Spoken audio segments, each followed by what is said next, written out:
Hello, how you doing? My name is Costa Provis, and I'm a therapist and life coach with Chicago Second Story Counseling.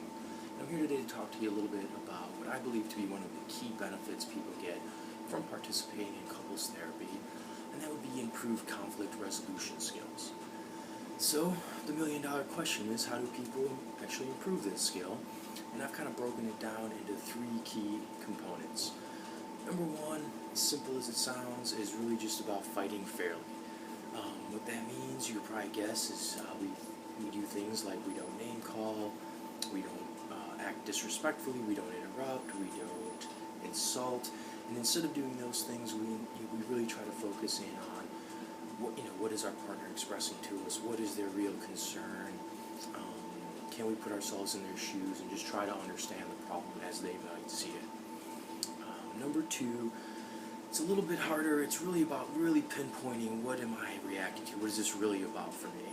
And the way I've found to do that is distinguishing between the content of the fight and the process of the fight.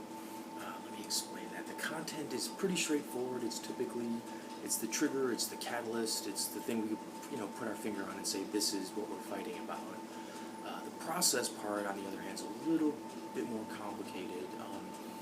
It involves, maybe our assumptions of the person or the situation, our internal dialogue, our preconceived notion of, again, the person or the situation. It's responding to things like tone of voice or body language, or things that lend themselves to our interpretation. Really, by understanding that internal process, though, we start to better understand, what are we really truly reacting to in that moment.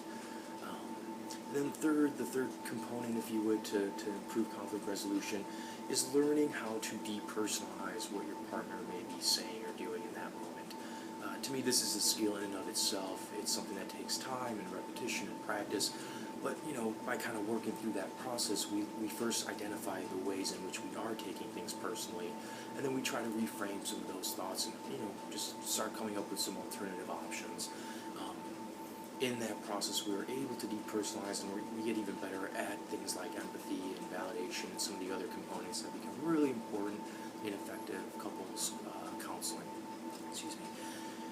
I hope this is helpful and informative. You can definitely get much more information about this and other benefits of therapy by checking out our website at mychicagotherapist.com. And take care. Thank you very much.